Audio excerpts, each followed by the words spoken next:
Between 2006 and 2007, Miami was shaken by one of the most disturbing serial murder investigations in American history. Dozens of dismembered bodies were discovered in the waters of Biscayne Bay. The killer was organized, methodical, and seemed to have insider knowledge of police investigations. Authorities called him the Bay Harbour Butcher. And the shocking truth? The butcher wasn't a random criminal, but a man who lived a double life.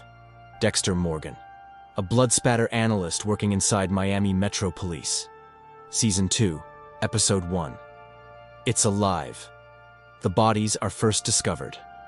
It all began when divers discovered garbage bags filled with body parts scattered across the ocean floor. Investigators soon realized that these weren't random killings.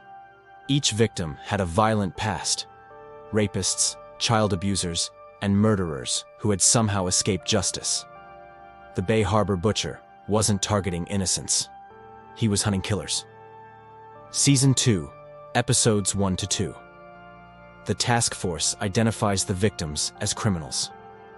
But Dexter Morgan was not an ordinary murderer. As a child, he had witnessed his mother's brutal death, leaving him with deep psychological scars. Adopted by a Miami police officer, Harry Morgan, Dexter was taught to channel his dark urges into a code, a strict set of rules. Rule 1, never get caught. Rule 2, only kill those who deserve it. By following this code of Harry, Dexter lived as both a respected forensic analyst and a hidden executioner of criminals the justice system couldn't touch. Season 1, Episode 10. Seeing Red. Dexter remembers his mother's death. Season 1, Overall. Harry, teaching the code. Dexter's methods were chillingly precise. He studied each target, confirmed their guilt, and only then prepared for the kill. His ritual was always the same. He would stalk his victim, capture and restrain them with plastic wrap, confront them with proof of their crimes, and then end their life with a single, controlled stab to the chest. Afterwards, he meticulously dismembered the bodies, sealed them in plastic, and dumped them in the bay. It was this ritual disposal that ultimately gave rise to the nickname, the Bay Harbour Butcher. Season 1 shows this ritual in almost every kill. Season 2 connects the method to the discovery in Biscayne Bay. Working inside Miami Metro gave Dexter a deadly advantage. He knew investigative techniques, understood forensic science, and was always one step ahead of his colleagues. When the task force began hunting the Bay Harbour Butcher, Dexter himself was assigned to analyze the very evidence connected to his crimes. He manipulated data, destroyed leads, and carefully planted misdirection to keep suspicion off himself. In public, he was the quiet, dependable forensic specialist. In secret, he was the monster the police were chasing. Season 2, Episodes 3 to 9. The Bay Harbour Butcher Task Force investigates.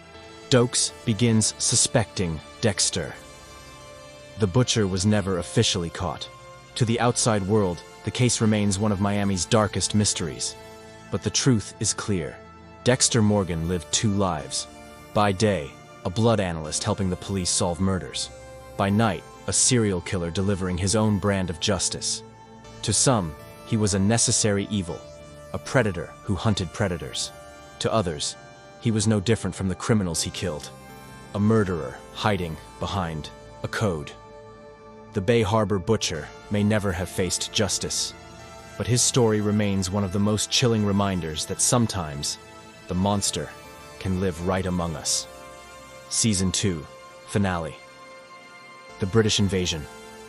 Dokes is framed, and the case is officially closed without Dexter being exposed. So what do you think? Was Dexter Morgan a hero, or just another killer? Should we see him as a vigilante delivering justice? Or the most dangerous serial killer Miami ever faced? Share your theories in the comments below. And don't forget to subscribe for more true crime breakdowns, real and fictional.